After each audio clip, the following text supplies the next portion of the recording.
আমাদের জাতীয় দৈনিকগুলো জাতীয় দিবসে যখন আমাদের কোনো লেখার প্রয়োজন পড়ে তখন আমরা লেখক খুঁজতে গেলে লেখক পাই না। লেখকের সংখ্যা খুবই কম। কিন্তু প্রত্যেক বইমেলাকে কেন্দ্র করে আমরা দেখি যে হচ্ছিল যাকে যাকে লেখক আসেন অনেক বই প্রকাশন। সেই সূত্রে হয়তো আপনি বলছেন যে লেখকের সংখ্যা বেশি। প্রকৃতপক্ষে লেখকের সংখ্যা অনেক কম, নেই বললে চলে এখন। পাঠকের জন্য যেটা দরকার সেটা হচ্ছিল ভালো ভালো বিশ্ব সাহিত্য থেকে অনুবাদ করা উচিত। এর সাথে ভালো ভালো লেখকের বইগুলোকে প্রমোট করা উচিত এবং সিরিয়ায়িত বইগুলোকে হচ্ছিল নতুন করে পাঠকের সামনে আনার জন্য হচ্ছিল ব্যাপক প্রচার ও প্রচারণা দরকার।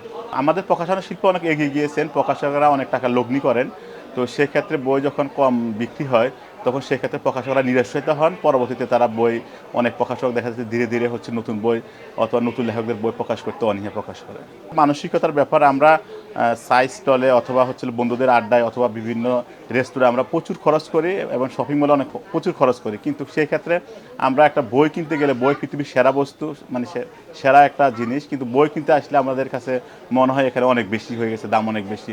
এটা আমরা এক ধরনের ধোঁয়া অথবা এক ধরনের আমরা অজুহাত বলব। আমাদের বিভিন্ন সংস্কৃতি অনুষ্ঠান, বিভিন্ন প্রোগ্রাম সারা বছর বিভিন্ন জায়গায় দেখেছি, বিভিন্ন অনুষ্ঠান হয়, সেখানে আপনার হচ্ছে অনেক ধরনের অ্যাওয়ার্ড দেওয়া হয়।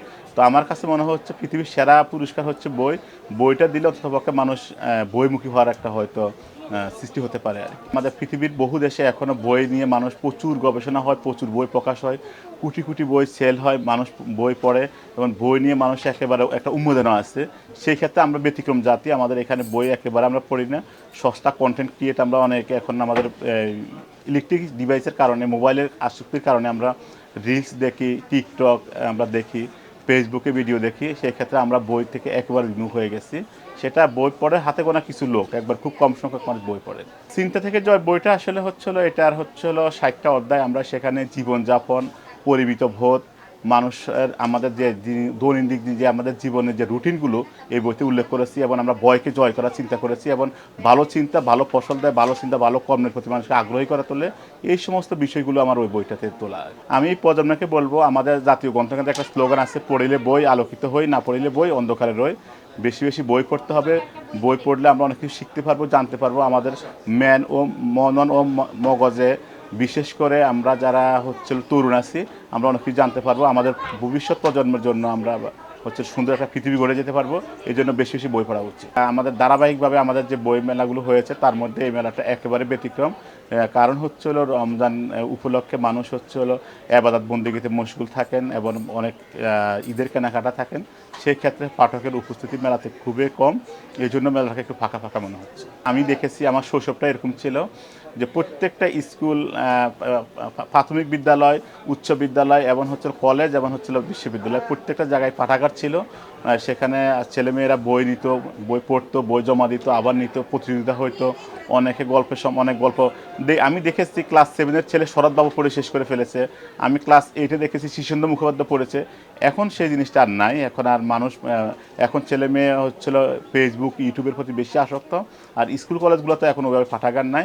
এই জন্য আমাদের হচ্ছিল পাঠ অভ্যাস আস্তে আস্তে আমরা ভুলতে বসেছি, যে ভালো কিছুর প্রতি মানুষের আগ্রহ সবসময় কম থাকে। তো বই পড়লে তো একটা জাতি গঠন হয়, বই পড়লে জাতি মেধাবী হয়। একটা কথা আছে, আলোকিত মানুষ পারে বিকশিত সমাজ গড়তে, আর বিকশিত সমাজ দ্বারা হয় সমৃদ্ধ জাতি, আর সমৃদ্ধ জাতি পারে উন্নত দেশ গড়তে। আর উন্নত দেশ গড়তে প্রয়োজন শিক্ষা, সাহিত্য, সংস্কৃতি নির্ভর মানুষের। আর শিক্ষা, সাহিত্য, সংস্কৃতি নির্ভর মানুষ তখনই গড়ে উঠবে যখন বেশি বেশি বই পড়বে। তো আমাদের এই জাতি বিভিন্নভাবে তুলনামূলকভাবে বই থেকে ও পৃথিবীর অন্যান্য জাতির তুলনায় আমরা অনেক পিছিয়ে গেছি।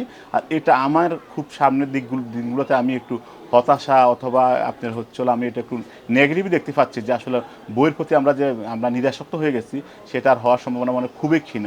তারপরে আমরা আশাবাদী জাতি, আমরা আশা করব আমাদের পরবর্তী সরকার প্রধান যারা আছেন অথবা দেশের পরিচালক যারা আছেন, তারা হয়তো বিভিন্ন উদ্যোগ নিলে সেটা আবার কখনো মানুষ বই পড়তে আগ্রহী হতেও পারে, হলেও হতে পারে। মানুষ কখনো লেখক দেখলেন একটা সম্মান করতেন। আমাদের আমাদের প্রজন্মের আগে যারা লেখক ছিলেন তাদেরকে অন্য ধরনের সম্মান করতেন। এখন মানুষ লেখক দেখলে নাক ছিটকায়। কারণ একটা এখন জানো যে হিরো আলমের বই বের হয়, এখন তাদের ডক্টর সাবরিনার বই বের হয়, এরকম অনেক আছে যাদের বই বিক্রি হয়। আসলে সেটা তো বই না, কিন্তু এই বই বলে এগুলো চালিয়ে দেওয়া, প্রকাশ করার কারণে মানুষ বইয়ের প্রতি আরও বেশি উৎসাহ হারিয়ে ফেলছেন।